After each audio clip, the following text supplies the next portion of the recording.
Major funding for Telehell is provided by Dave's Archives.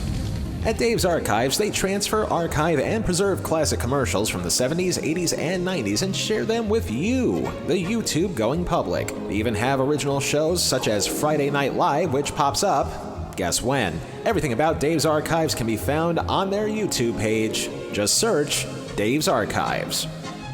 By RetroCirc on YouTube. Home to the Off-Air Extra, Off-Air Memories, Telemimes featuring the off-duty mime players, and of course, old compilations of commercials from the 80s to the 2000s. Check them out by searching RetroCirc with a Q at the end on YouTube. And don't forget to check all of their socials as well. And by the continued financial support of our patrons at patreon.com/telehellpodcast, including Mr. Cheeseball, Robert Marquez, Rick Kolacki Jr., and Neil Weinstein. Thank you. It's that time again. It's time to subject ourselves to a certain football game that takes place each year around this time. A kind of football game that probably has more hype, pomp, and circumstance than the actual game itself. Really, if you think about it, the actual football game itself has become highly inconsequential compared to the candy-coated shell that surrounds it. A shell made up of about 79 hours worth of pre-game preamble, up to and including pseudo-inspirational film pieces about the players, the teams, the coaches, hell, probably the equipment managers and groundskeepers if they're really stuck for time. Add a dash or two of famous people stopping by on a red carpet to promote whatever TV show or movie which just happens to be connected to the network airing the game that year. And of course, top it off with the other thing that people tune into this game for aside from a football game: the commercials. Mike, what is your deal, man? Oh, come on, man. You've been riding me all day. Mike, you're playing like Betty White out there. That's not what your girlfriend said. Baby! Whoa, Mike. Eat a Snickers. Better? Maybe it's because the world has become too desensitized over the years. That hurts. Maybe it's because they would rather have something fun to watch instead of grown men beating each other to a pulp over a ball. But the commercials in the biggest football game of the year have, more often than not, become an even bigger part of the post-game conversation than the game itself. What kind of conversation the commercials wind up having, however, depends on just what kind of impact the ads have, especially if the spot in question raises a flag on the field. The people of Tibet are in trouble. Their very culture is in jeopardy. But they still whip up an amazing fish curry. As we've stated last year, there have been a number of times through the history of the big game where some of the commercials that air wind up getting attention for all the wrong reasons. So wrong, in fact, that they earn a place in our shrine against advertising humanity that we call the Big Game Hall of Shame. Last year, we inducted 8 commercials that aired during the big football game over its 50-plus year history, and we also swore to ourselves that we would do it again the year after. That time has come. But this time around, I feel that just me talking about bad commercials may wind up being a little dull. I think it's time for a little assistance. Thankfully, I still get at least one free Hell Dragger for every year I survive my eternity. You don't want to know what you need to spend for one. That being said, I think the time has come to bring down somebody who happens to be an expert at commercials. Just gotta set my coordinates for the Lone Star State. Oh, before I forget, I keep forgetting about the kickback on these things, so pardon me while I suit up. Okay, let's drag down a soul.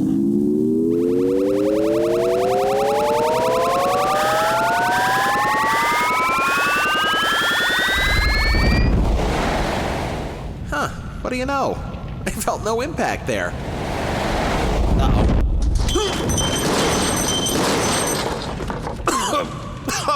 Uh-oh. I remember the kickback, but I forgot about the aftershock. Roll the titles, will you? And now, it's where TV meets torture. This is Telehell.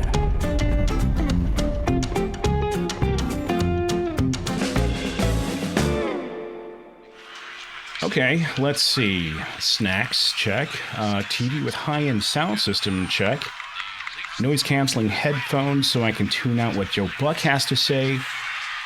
Wait a minute, the game's on NBC this year. I don't need them, okay? I'm ready for some football.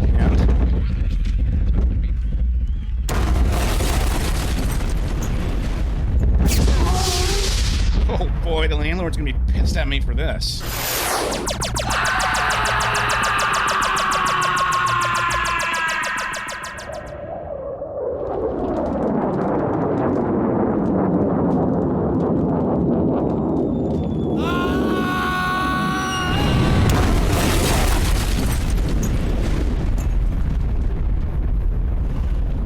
Son of a...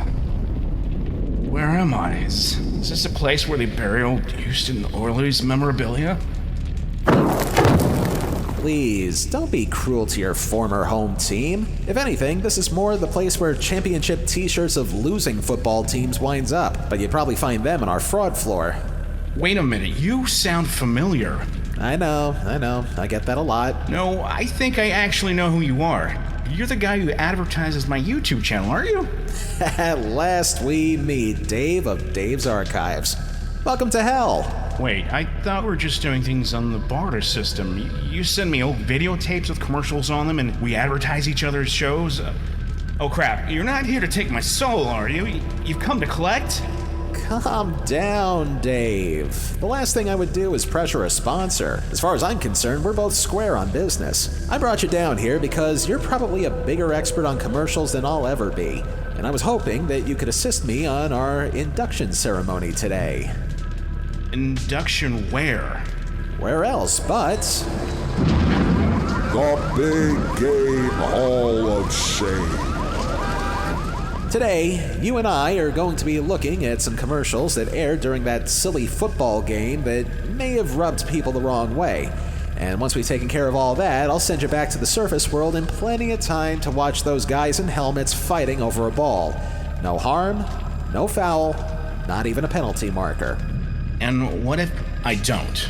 Well, if you don't, the Hall of Shame could use a full-time curator. The pay stinks, the benefits are worse, and the coffee machine is constantly leaking. Boy, do you dangle the big carrot. Okay, so what exactly are we gonna do here? Well, like any sport, we've got to lay some ground rules first. The first one being that we're going to each pick 4 commercials that aired during the big football game, and that we're not going to know which commercials we're going to be talking about until the moment we reveal them. The picker talks about their pick first, and then the other person will give their opinion about it, and vice versa. Oh, so like Siskel and Ebert used to do on their best and worst of lists. Exactly. And since you were kind enough to invoke their names, I'm going to give you until their classic theme song of theirs ends for you to come up with your 4 selections. Wait, what? That's less than a minute. I can't come up with things that fast. Whoa! Like I said, I wouldn't be cruel to a sponsor. I'll play the themes to their old Tribune and PBS shows. Those alone should give you at least 3 minutes to come up with your selections. That's still too short. It can't be done. Okay then, why don't we start measuring you for your curator's outfit? Okay, fine. I'll come up with something. Good. And while the Siskel and Ebert music is playing, I need to take care of some minimum requirements. And your time starts... now.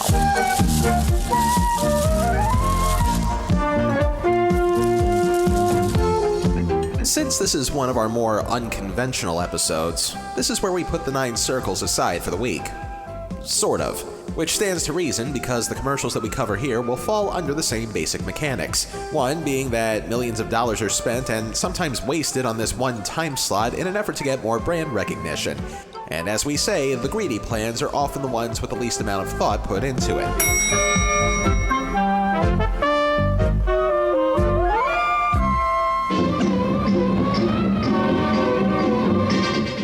Not to mention that some of these spots seem to go out of their way to offend their audience, all but guaranteeing some wrath from viewers. Of course, the sizable audience that these ads wind up receiving, whether they're popular or not, thus increasing the consumer's need to consume the product, oftentimes in gluttonous ways. And in the case of some of these spots, appealing to one's baser instinct to salivate over what they see in sometimes lustful ways.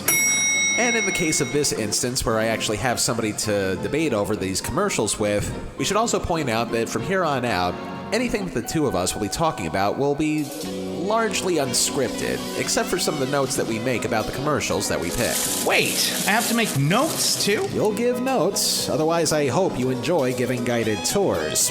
Anyway, like I said, we're doing things Siskel and Ebert style minus the 2 thumbs up. I won't know what Dave's talking about until he talks about it, and vice versa. The only thing we ask of you, the listener, is that you bear with us here, since this is the first time that we're doing a show that's truly spontaneous. 5 seconds, Dave. And done. Okay, since you are my guest and I am your host, I'll begin to show you how this is done. And fill you with shame, making life just a little bit lame. A healthy dose of self-loathing helps keep everything tepid and tame. So if you start to fly too high, I'll be your ball and chain. Narrator induction number 1. With a little shine. For these selections, we're both going to try and toe the line between things that we personally can't stand and things that may have been a lightning rod of controversy to others, even though some of us personally find the spot to be funny or entertaining in its own way. In other words, there's a good chance that a lot of what we talk about here is less about personal preference and more of what majority rule might have been when the spots aired.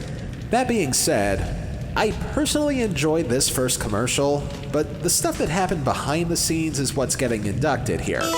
KGB is a better way to answer any question. To prove it, Paul will browse the web. And Mike will text KGB. The question, what's I surrender in Japanese? Long before people relied on Alexa, Siri, or simply Googling something just to find something out, an app with the name of, not making this up, KGB was created in 2010 as a texting app that was supposed to do what the internet had already been doing for years. Act as a general information app before apps were even a thing. Have any questions that need answering? Text KGB and they can answer the questions for you without the misery of looking through an encyclopedia. But while the product itself seemed kind of frivolous, that's not why we're inducting this one. A total of 3 spots for the question and answer app were made during the big game of 2010. 2 aired, but 1 did not. Listen carefully to find out why. We got a call? It's my husband. What happened? We were in the pro shop. He and Bob were discussing global warming, and He's got his head up his ass. not the first time. Sir, you all right in there? Who said that? Now who's Bob? My husband. Over there. Next time your husbands don't have a clue, make sure they text KGB first. Always know what you're talking about. Text your questions to 542-542.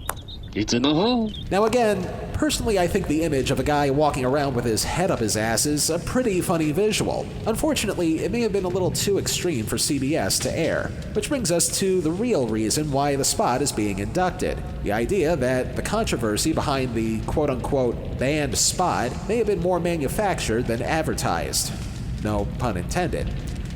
According to an article from CBS's MarketWatch site the day after the game, quote, although KGB said in an email that its ad was banned from the big game, children are watching. KGB cannot reasonably have expected its ad to pass muster. The ad looked like a cheap PR ploy rather than an actual attempt to take advantage of the exposure the game offers, end quote. So for that, the real reason KGB's head up the ass spot gets inducted is because it needlessly manufactured hype when it clearly didn't need to be in the first place, especially with all the other spots produced.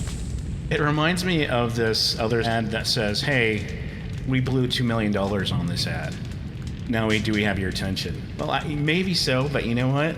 I'm assuming that people with phones back, maybe before 2007 when the iPhone came out, I'm assuming people had flip phones for the most part, and they didn't have all the big screen and the visuals and all that stuff to get information while on the go. But still, that's an expensive ad. Probably little to no return. I wonder if they were still in business that same year.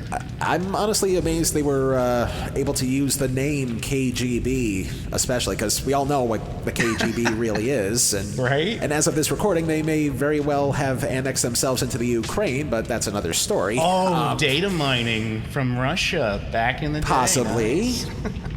I'm still kind of trying to get over the whole visual of guys' heads up their asses, which I guess, call it what you will. It was still a very interesting use of CGI for 2010, but my biggest complaint is that they pretty much wasted the opportunity for it not to be some sort of commercial for proctology. Yeah, another thing is, how long does it take to get the response, the answer, and who's answering it, Who's validating these answers? A bot, probably. Interesting concept. You with shine, making life just a little bit. Dave induction number 1. Self-loading helps keep everything tepid and time. During this time, I think this year 2000, a lot of ads that aired that day were, for some reason, I don't know why, they all had a lot of them had animals. If you go to the top 5 or top 10 ads from 2000, you'll see they were like animals in every single one. But anyway, this was 2000, right at the .com, right before the .com bubble. Pets.com was going at its peak. That's why they aired this. And food for pets, buy it online, what have you. If you leave me now, you'll take away the biggest part of me. Ooh, no, baby, please don't go. Ooh,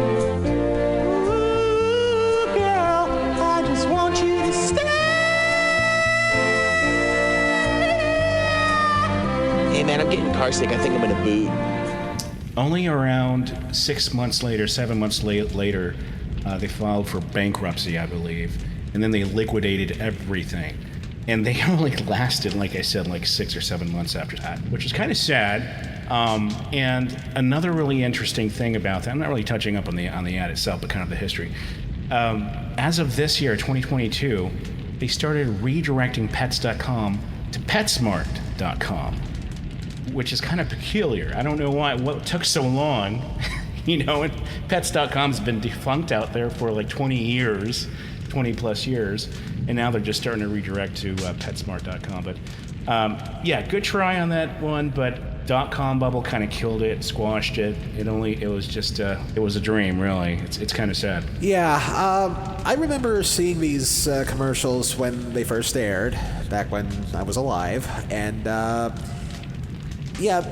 that sock puppet just annoyed the ever-loving shit out of me every time he was on. I don't care how cute and fuzzy he was supposed to be because, number one, if you see a certain thing a number of times and it's already annoying the first time you see it, the law of diminishing returns is pretty much, there for the taking, and it's just going to get worse from there.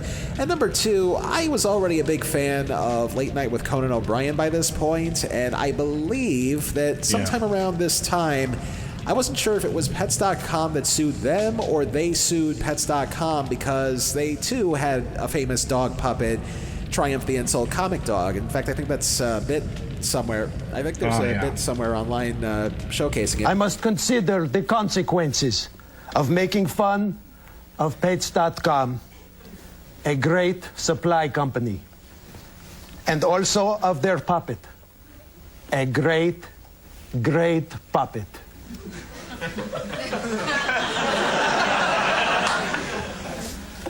For me to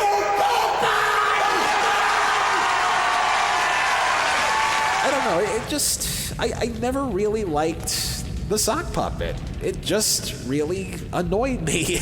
Especially when it was trying to sound all slick and cool and hey,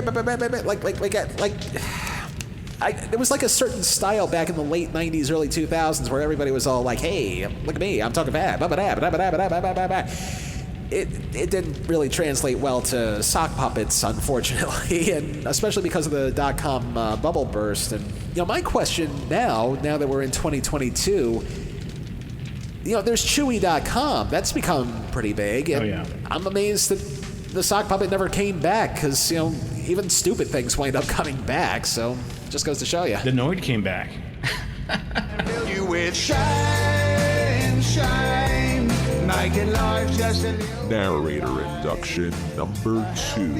Self-loading helps keep everything tepid and time. This next one is more of a personal preference choice than KGB's, partly because there are some things in this world that you could spend your entire life trying to avoid seeing. A naked old man on the cusp of death is definitely one of them. Fortunately, we have a perfectly good Fallout boy right here. Jiminy Jellikers! Jiminy Jellikers! Jiminy Jellikers! For those who don't remember who Mickey Rooney was, he was one of the biggest movie stars in the world when he was young, became more legendary as he got older, and practically became a lovable madman once he reached his twilight years. But still, he had enough of a presence that in 2005, he filmed a commercial for that year's big game, which immediately got red flagged by the Fox network once they viewed it. And since this one is dialogue-free, I'll give you a play-by-play since this is only 15 seconds. We open on a sauna being occupied by a number of men and women dressed only in a towel. One of them is Mickey Rooney. Somebody coughs in the sauna, and then all of a sudden, a horrified Mickey escapes the sauna and winds up losing his towel at the same time. Airborne, created by a teacher who was sick of catching colds in class, at drugstores everywhere. And never fully functioning again in my life or death is my penis for having to expose myself to naked Rooney Bud. For further context, this spot, which, to the Fox network's credit, never saw the light of day aside from online viewing, was made exactly 1 year after another infamous wardrobe malfunction, which you can hear more about on episode 11. But while it seemed like a sucker's bet to put anything like that commercial on 1 year after the fabric rips seen around the world, Mickey Rooney himself thought that the spot was more for laughs than anything indecent, stating in a 2005 interview with the Associated Press, quote, "I would never do anything that's in bad taste. I've been a family entertainer all my life. We're not selling sex, we're selling a health product," end quote. While the co-owner of Airborne Medicine stated, quote, "We had to come up with something sensational that would leave people with a lingering buzz or chuckle. To edit that out would be to emasculate the ad somewhat," end quote. Regardless of how tasteful they tried to make this, it's still Mickey Rooney's naked ass. Probably the last thing anybody would ever want to see in their lives, or even long after they're dead. Really? I've never in my life would I thought I'd see Mickey Rooney walk halfway naked. No, fully naked, backside, out the door of a sauna. And now every time I drop or pop a Airborne, I will definitely think of this, for sure. If you were looking for a way to advertise a new medicine, or I think it was new back in 2005 or something, maybe sooner, I don't know, but if you're looking for a way to advertise something that you're supposed to take to improve your health, the last thing you would want to see is Mickey Rooney's ass. I mean, it just makes no sense. It makes, especially a year after probably the biggest crackdown, no pun intended, on indecency on TV, and all thanks to the whole wardrobe malfunction thing. The fact that they even considered putting the commercial on TV, just considering it, was a miracle in itself. The people behind the ad probably thought, hey, the big game's going to be on Fox this year. They've always been fast and loose with certain things. And no, even Fox has standards. So hats off to you, Fox. I gotta, you know, I'm probably the biggest surprise of them all. Or at least blur his ass if you really want to go through with it. Because at least that way, I know it goes against what the medicine founder said, that it'd probably be emasculating the spot, but an implied ass is sometimes better than the real ass. And I think I've now just set the record for the most times I've said ass on this show. Yeah, it's quite the spectacle, for sure. Yeah, pixelating would have been nice. There's a little pixelation there. I mean, they had the technology for sure, but no, they were like, you know what? He's on his way out. We want to see the ass. We need to include the ass on the show, on this little commercial. It's gonna be good for business. It was a bucket list item. Ass on a commercial. You with shine, shine, making life just a little bit. Dave induction number 2. Yeah, so I adore Chevy Chase. He's one of my favorite all-time actors because of his slapstick humor and just his persona and everything he puts on stage. But this was really sad. This was, I mean, at first I was kind of giggling. I was like, oh, Chevy Chase, Doritos, okay, it's gonna be good. See you.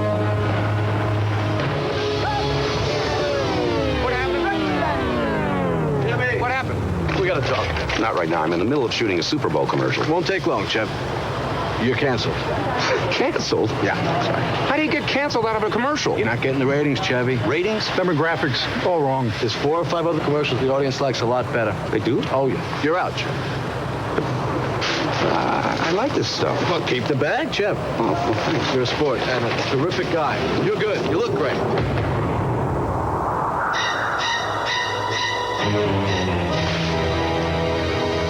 Tough year.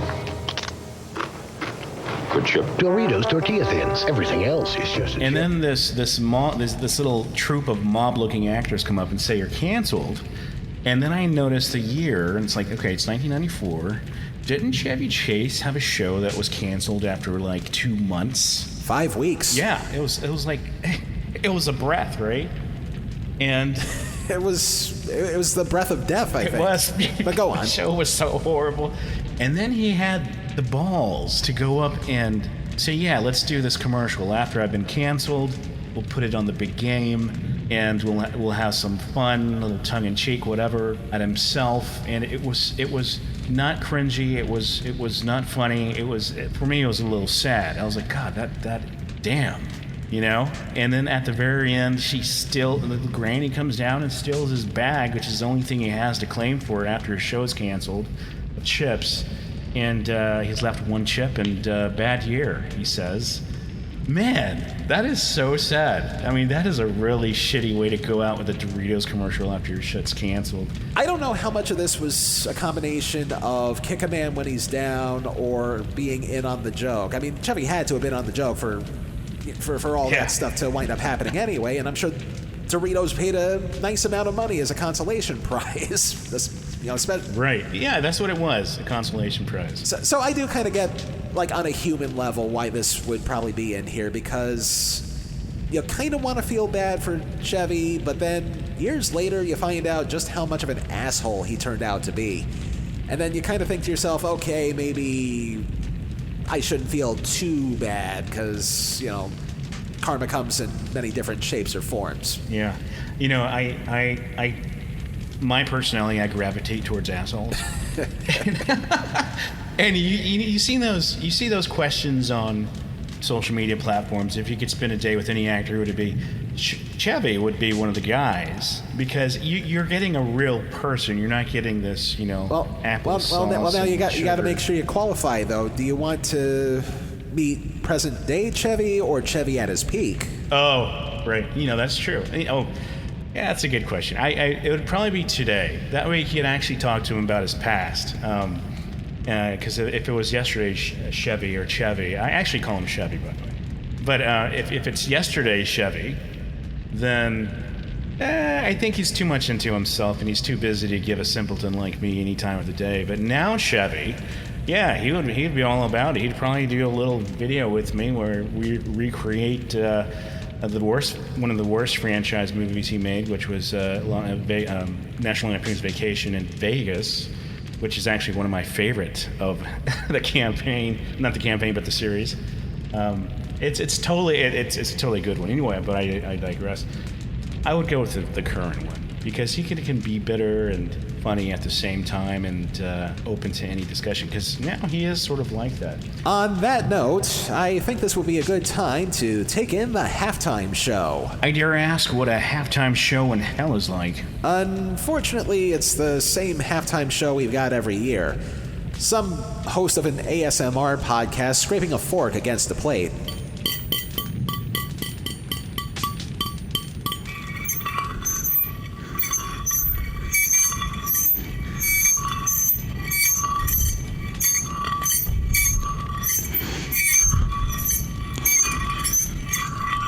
Don't you have any better entertainment than this? We're still waiting for Pauly Shore to pass away. Then we can collect on his contract, and then he can become the permanent headliner down here. Anyway, we're going to stick a fork in the rest of these picks after the break. If you have a business, you need a website. What's the best way to get a website up and running? Choose a website hosting company that makes it simple, like Pear Networks. Pear has over 20 years of experience managing the entire digital ecosystem for thousands of online businesses all around the world. Pair makes it easy for you. With do-it-yourself website building tools and features, including simple drag-and-drop page design, and they have guaranteed US-based support technicians ready to help you whenever you need it, 24 hours a day, 365 days a year. And yes, it even includes the leap years. Right now, when you sign up with Pair Networks, you'll receive 1 free month of web hosting. See for yourself how easy it is to build your website for free. Visit pair.com/free to get your first month of website hosting for free by using the code QUICKSTART. That's pair.com/free, promo code QUICKSTART to get started today. And now, here's that fake commercial that we put in to pad out the time. Mr. Palomalo? Mr. Palomalo? Yeah. You need any help? Mm-mm. You want my Coke Zero? No. Really? You can have it.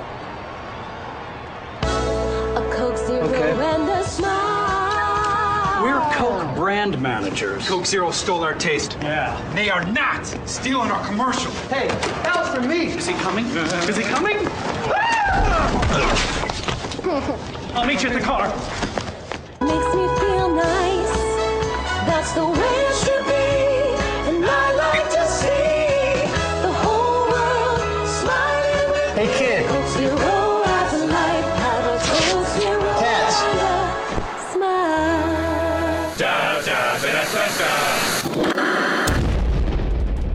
This week on Telehell's premium content of the Damned.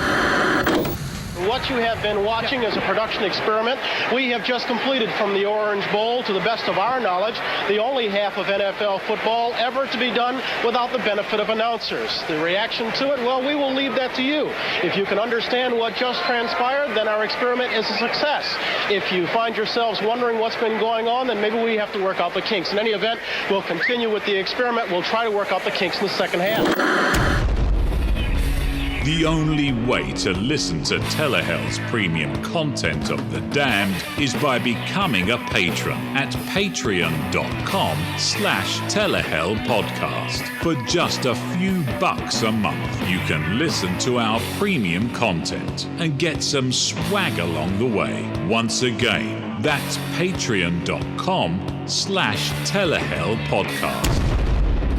And now, back to this week's torture.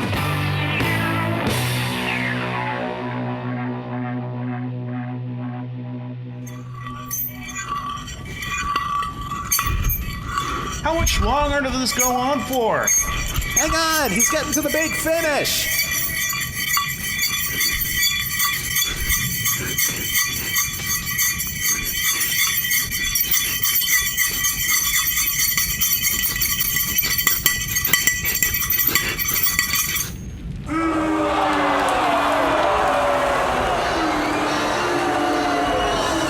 Jeez, tough room.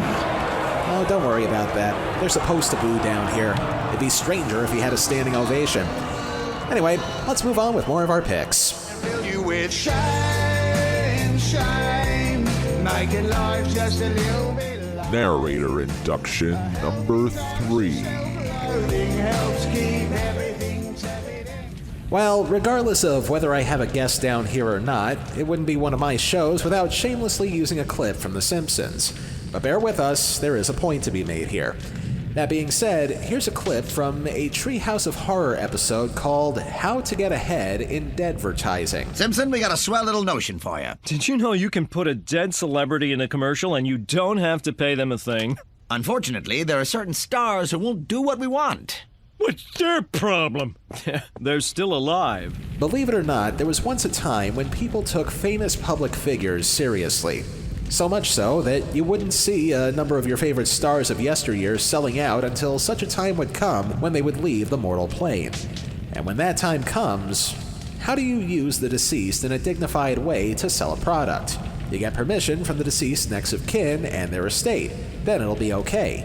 Or as Homer Simpson would put it years earlier, You people must realize that the public owns you for life. And when you're dead, you'll all be in commercials dancing with vacuum cleaners. amazing Dirt Devil broom vac sweeps and picks up dirt in one easy motion. You'll never have to stoop to using a dustpan again. Nothing escapes the power of a Dirt Devil. Although this was a revolutionary idea for its time, I'm inducting the Fred Astaire Dirt Devil commercials of 1997, not because of the notion that they would use a dead person to sell a product, but because of the surprising amount of outrage it wound up receiving from some viewers, even though it was fully sanctioned by Fred Astaire's estate, particularly his widow, Robin, who, in a 1997 statement to the Associated Press, said, quote, "There's no doubt in my mind that Fred would have accepted this. I'm sorry if it offends some people. There will be many more who enjoy these commercials." End quote. The amazing Dirt Devil Ultra Hand Vac. Now with twice the power and a built-in hose and crevice tool to reach into places you've never reached before. Nothing escapes the power of a Dirt Devil.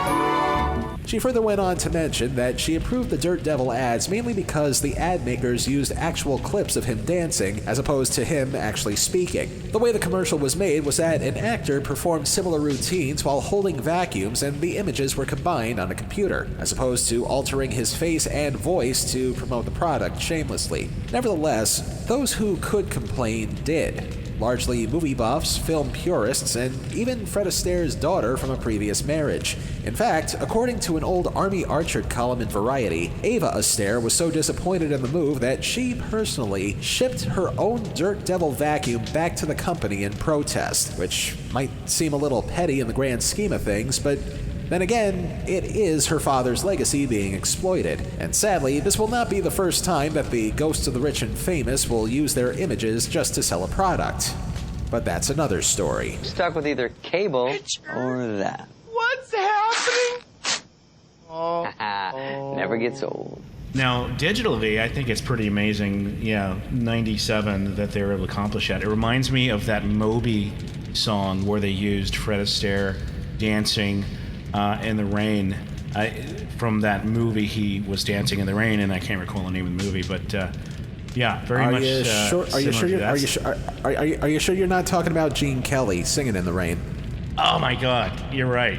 Okay, so you're absolutely right. It's Gene Kelly, not Fred Astaire. Same thing. I don't care. I know. Well, trust me, I'm friends with a lot of musical fans. They would give you dagger eyes for saying that. Fred Astaire did. I think they did a pretty good job here. But I don't have any issues with it. Another thing, on the left side, there's like these bowling pins hanging off the wall, and if anyone knows what those are, let us know. Maybe they're juggling items. I don't know.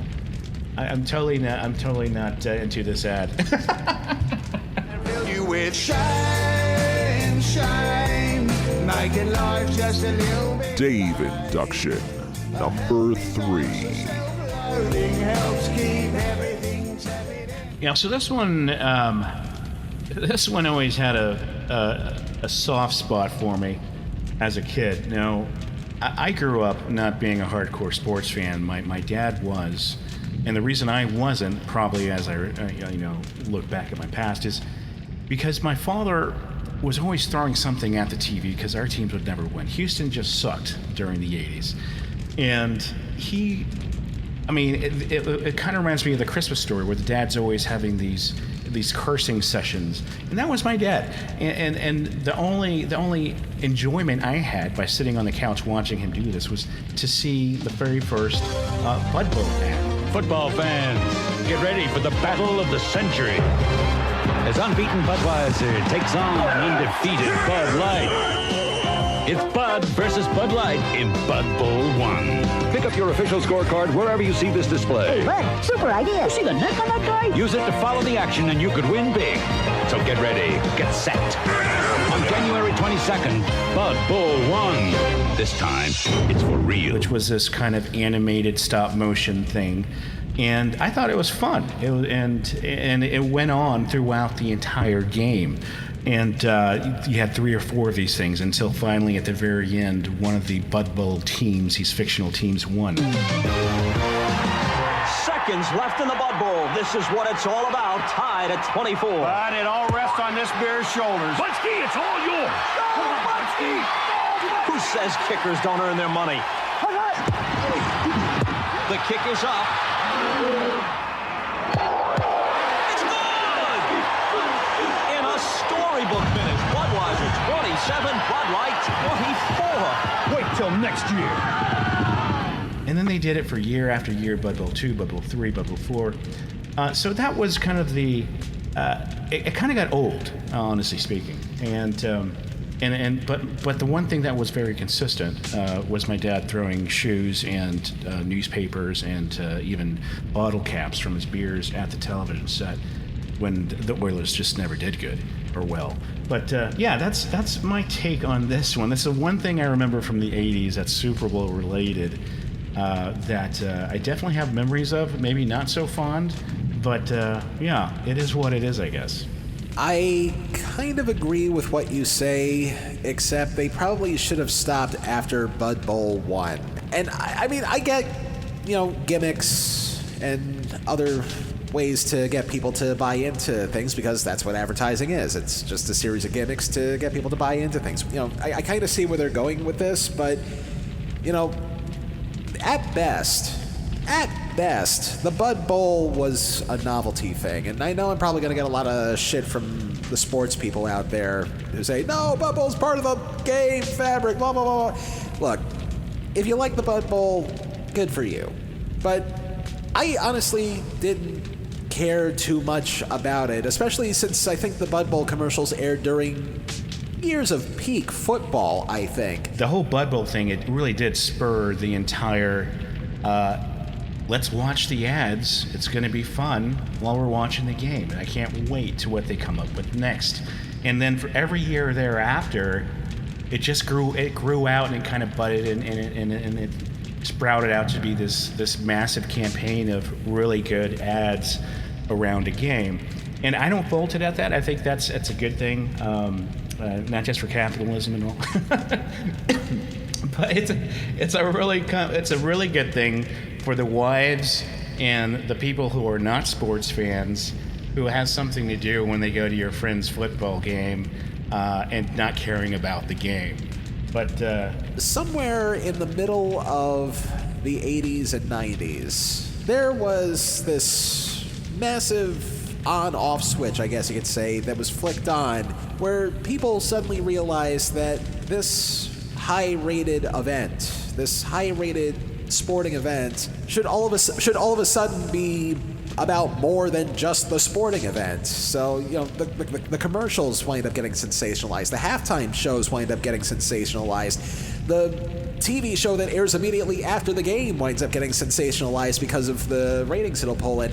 And it just kind of loses the narration and the narrative that, this is supposed to be a great matchup that you're watching, even though, statistically speaking, most of those games did turn out to be blowouts. It's still good fun to watch.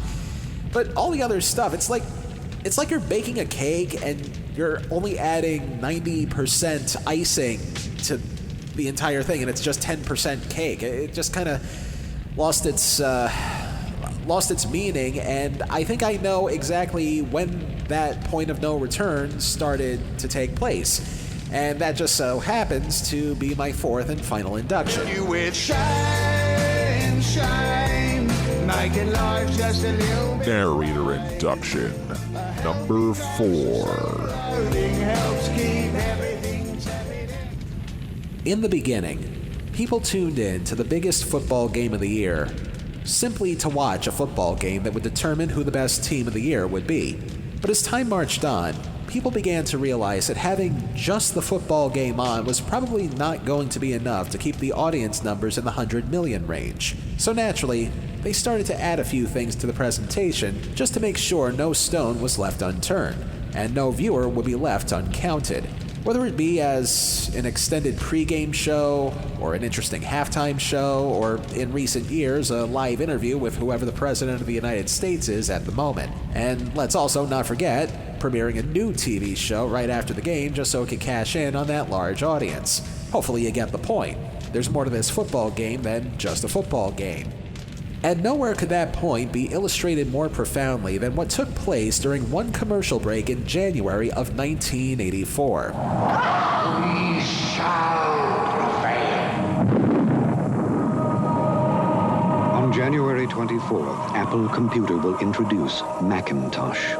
And you'll see why 1984 won't be like 1984. It goes beyond the realm of hyperbole to say that people didn't really start to pay attention to the commercials that aired during the biggest football game of the year until the moment that Apple Computers, which back then was still a fledgling company as opposed to the monolith that it is now, released a 60-second commercial touting the wonders of their new Macintosh computer through the dystopian vision that only Ridley Scott could give us.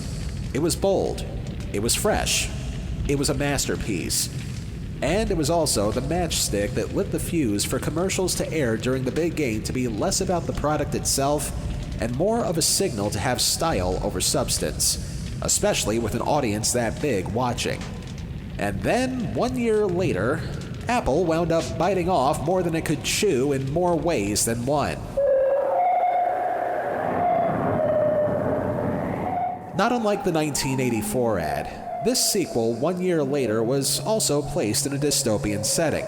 Only this time, instead of mindless drones marching their way to mindless droning on about how the world is a better place in the eyes of some, the 1985 commercial depicts blindfolded worker drones clad in suitcases and briefcases marching along a desolate wasteland, whistling that happy Disney tune, Hi-Ho, albeit in an unnaturally cheerless way. The spot, which was given the nickname Lemmings, then depicted what lemmings did best: jump off a cliff with little rhyme or reason. And we say little reason because there is ultimately a method to the madness. On January 23rd, Apple Computer will announce the Macintosh Office. You can look into it, or you can go on with business as usual. The lesson here is use our product or be like everybody else. Advice that, in retrospect, Apple should take a long, hard look in the mirror over today. Also in retrospect, Apple found themselves advertising for something that simply didn't exist yet. If you listen carefully to the commercial, the announcer explicitly says, On January 23rd, Apple Computer will announce the Macintosh Office. They're only announcing the product. It wouldn't actually be on store shelves for a long, long time. Hell, the product being advertised wouldn't be fully realized until 1987, where the single most important piece of the Office setup, which was a file share program, would be released well after the other components were available. The entire history of the Macintosh Office is worth searching out on your own time, but the point remains that Apple was losing a lot of ground to IBM and later Microsoft. And all because Apple in the 1980s flew too close to the sun and fell off a cliff at the same time. This commercial, which seldom ever gets talked about, may have been the first step off that cliff, Lemmings style. Not only that, but I never thought a commercial could be more depressing than an Orwellian future. The notion of people jumping off a cliff for the sake of office regularity kinda makes me wish I still had prescriptions for fluoxetine. I've never seen this, I've never heard of it, and no wonder, considering how bad the quality is of the ad. Anyway, it's so dark and drab, and the tone is set in such a serious manner. There's so many intricate small details. So one, the ad looks simple. It looks really simple. But when you start watching it more than once, you'll start seeing a lot of details, like the background music, the whistling, the ledge, the briefcase and the hats, so on and so forth. Freaking fantastic. I gotta say, this is amazing. This is a good one you did. Really good. And again, there's nothing wrong visually with the commercial. I think what the biggest flaw of that particular commercial was that this was a company that just 1 year earlier put on the alpha, omega, end-all, be-all big game commercial to end all big game commercials. I mean, this was literally past the point of no return. Once that commercial happened in 1984, not only did other advertisers have to step themselves up, but I think Apple became a victim of its own hype. Right. And they felt the need to, one-up themselves. And this kind of goes back to the whole style and substance thing. The fact that, especially Apple in the 1980s, which, say what you will about its history and everything, they were not that great back then. especially with IBM and Microsoft nipping at their heels all the time. They wouldn't see major success until, I think, the late 90s when they'd release all those iMacs with the color monitors and all that stuff. The color, they look like Easter eggs, let's just say, the ones I'm talking about. But, back then, I guess it was just because, this is no disrespect to Steve Jobs or Steve Wozniak or anything, but maybe because they felt invincible after the 1984 ad, that they felt, okay, let's capture lightning in a bottle a second time, but in the process, they wound up getting struck by lightning, and they wound up suffering because of it. Yeah, I personally, I think the biggest fault of this ad is that it's above what the audience can really understand during a football game, and exactly, I don't think it's going to communicate, but to maybe 5 to 10% of the viewers, and that's its biggest downfall. Exactly, especially an audience that's tuning in once again to watch a football game. And I think that year, '85 was 49ers versus Miami, and we all know what Joe Montana was capable of. That game was probably going to be a blowout anyway. But it's funny because there were some articles that I found that said that they played the commercials in the stadium where the games were happening both times. In 1984, they played the 1984 ad, and the crowd was just riveted by this thing. And then when they played the Lemmings ad later, the crowd was just nearly dead silent, even though it was a stadium and you could still hear sounds and football players go. I mean, it just goes to show you that not all sequels will live up to the original. Yeah, and I think the time, it's producing a great product at the wrong time too, in the wrong place. It's just, I think it's a beautiful ad, but man, not the right place or the right time to produce it, for sure. But yeah, really well done on this. I like it. But man, what a way to shoot yourself in the foot, So if you start to burn too hot, I douse your filthy flame. Yeah, I'll come rushing in. Dave induction number 4. Twist you go in with glorious shame. Yeah, so this one is a really bittersweet ad for me, this commercial here. It hits all the good points as far as cinema nostalgia, and you're seeing a lot of really good memories throughout this ad for Walmart. Quickly, get the big blue bag! Big blue bag!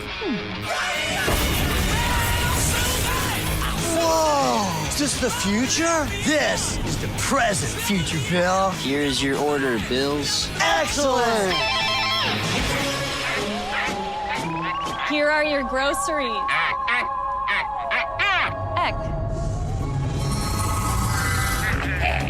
That's all coffee, right? Coffee! Coffee! Coffee! Whoa.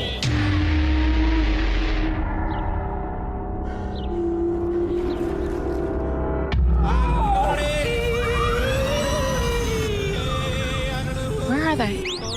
Yes, I do. I am quite aware we are lost. I don't know. This commercial from Walmart, they're selling their Walmart pickup service, right? You go in, you drive in, you order online, you drive in, you pick up your stuff, they bring it to your car, and then you drive back at home. Now, the bittersweet part of it is, in 2020, it's a great ad.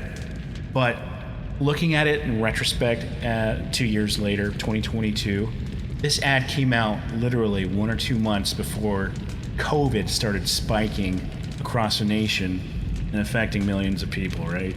Hundreds of, well, maybe not millions at the time, but a lot of people. And the crazy thing is that they produced this ad. They probably goes as far back as 3 to 6 months to plan and deliver this ad with this new service before this massive virus hit the nation, where this service actually becomes a necessity for most Americans because they don't want to step toe into any store to get anything. It's just so crazy. It's one of those dystopian type of stories you would usually hear on the Twilight Zone about something that was created as as a great idea, but then later, because of a disaster, it becomes a need. It's just so weird for me. Every time I see it, it's like, whoa, what are the odds, of this service happening just at the right before something comes crashing down on every home. It's just such a weird thing for me. The commercial kind of reminds me of the 18 months between Y2K and when 9/11 happened, when everything still had this sheen of innocence, and it felt like nothing could possibly go wrong, just like, I guess, retiree, as they call it in certain cop movies, just like the guy gets killed 2 days before retirement. And I kind of see where you're coming from with this, just the fact that, this commercial is tapping into nostalgia just at the point where, okay, now it's really time to focus on the future. We can't look back at the past. Even though looking back at the past is probably what most people tend to want to do to distract themselves from how horrible the future looks. And I get that with this commercial, especially with all the pop culture references, but at the same time, I do have to say that I feel that most modern day things tend to do this too much. And not necessarily just in commercials, but also, in movies, and well, I guess especially movies, like most recently Ready Player One and Space Jam 2, they use nostalgia probably to the point of excessiveness to just try to illustrate that things could be worse, but as long as you remember the good times, it won't be as bad. But that's really not a wise way to live. And this is just, me talking here, but, it's okay to think back to the past, but never let the past take over the rest of your life, because, if that's the case, nobody's ever going to get anything done, and, no wonder we seem to be slipping more and more into an idiocracy these days. It's just, it's good to reflect. Just don't make reflecting the key part of your life. So, as much as I enjoyed this particular commercial, I just think it may have, tapped on the nostalgia goggles a little too much, because in the words of Lisa Kudrow, when she appeared on BoJack Horseman many years ago, I don't know if you've ever seen this, Dave, but there's a line that she says in her last episode that says, "It's funny, when you wear rose-colored goggles, all the red flags just look like flags." And that's what I think overdoing it on nostalgia may ultimately lead up to. But again, that's just me. No, it's true. I think we all try to remind ourselves not to dig too deep into that and relish it to a point where we try to relive it. But you know what I gotta say? And this is, I think this is gonna happen. This is my personal opinion. I think in another 10 years, virtual reality is gonna catch up to the point where when we come home from work, we go on vacation by putting on the goggles and going into our matrix. Oh, it's already happening. And I'm gonna have to be honest with you. Oculus Rift, anybody? Yeah, honestly, I have to be honest. I can't wait for that to happen.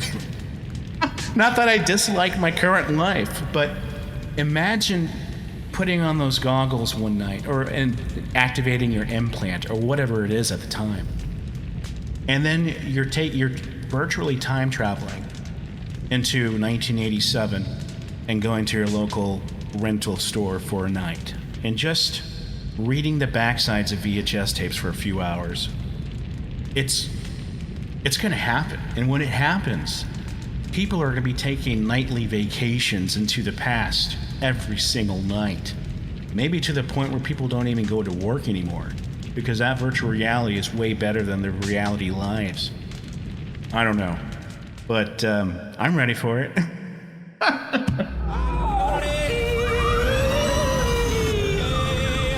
Where are they? Yes, I do. I am quite aware we are lost. I know. Okay then, mission accomplished. You're free to go. Oh, and also keep an eye out in the spring and summer for more tapes. And since you're the guest, please tell everybody out on the surface about the place to send the tapes to. And on that note, feel free to visit Dave's Archives at davesarchives.com, on my YouTube channel by typing in Dave's Archives, or just type in retro commercials and you'll probably see Dave's Archives. Check it out. Now, let's see how exactly we're gonna get you out of here. Wait, can't you just use the thing you used to drag me down here to put me back? Please, this is hell. Convenience is a 4-letter word down here. Besides, the Hell Dragger's a one-way trip. But, since according to the info here, it says you hail from the Lone Star State, I've got the perfect mode of transportation for you. Come and get it!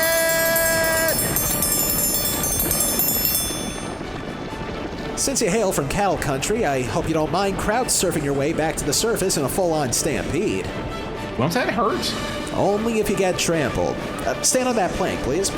I'm gonna jump on the high end of the plank and fling you onto the herd. From there, just stay on top of them until you get to the surface, and you'll be back in one piece. And if I don't? Well, the curator outfit will be right here waiting for you. Okay, here they come. 3, 2, 1. Take care, Dave. And if you bump into Dave Ward in your travels, tell him, good evening, friends.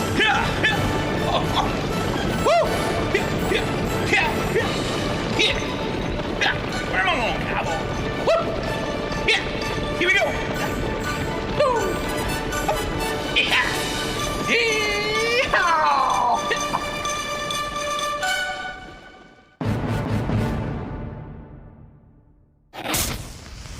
Next time on Telehell, bad commercials are one thing, but a commercial that inspires a bad TV show is a whole nother creature, not that far removed from man itself. Nobody said this was going to be easy. Now see, if Geico.com had taken that approach, instead of telling everyone it's so easy a caveman can do it, I wouldn't be having an existential meltdown right now. Until then. If it's not in Telehell, it's not worth a damn. We literally thank this guy every single week for being a sponsor, but we definitely want to thank him today for being our guest, Dave Zamora of Dave's Archives. Like he said, look for him wherever you find retro commercials on YouTube by simply typing in retro commercials, or you can visit him at davesarchives.com. Dave also gets a writing credit because, let's face it, there were some commercials that really needed a little extra information, and we're glad that Dave helped us out there. And now, here are the rest of the credits. Telehell was written, produced, edited, and narrated by me, Justin Hart. All clips used in this program are protected under the Fair Use Doctrine of the U.S. Copyright Act of 1976, and all clips used come courtesy of their respective companies and owners. Some of the music used in this program comes courtesy of YouTube and their audio library service. Telehell is a production of Horton Road and is distributed by Libsyn. Now that everybody is getting mysterious chemicals injected into their arms, that can only mean one thing. It's almost safe to socialize with people again. So why not get a head start on that and follow us on our social feeds? Twitter and Facebook, both at Telehell Podcast. By the way, shows like these aren't cheap. Do what you can and can what you do at patreon.com/Telehell Podcast.